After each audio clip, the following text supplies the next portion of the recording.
How to convert a Facebook profile into a business page. Hello everyone.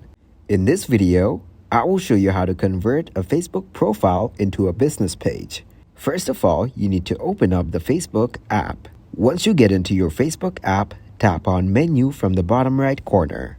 Now scroll down in Menu and click on Settings. Then from Settings, choose the You will be able to see pages option. After that, from Settings, you will find the Edit Tools options. Once you select this option, you will be able to choose different templates for your page. Then, you can choose a business template from here for your page. After selecting the template, click to apply it on your account. Now your page will be converted to a business page. Also, check out our video on how to delete Facebook account permanently without password. Thank you guys for watching this video. Hope you got some value.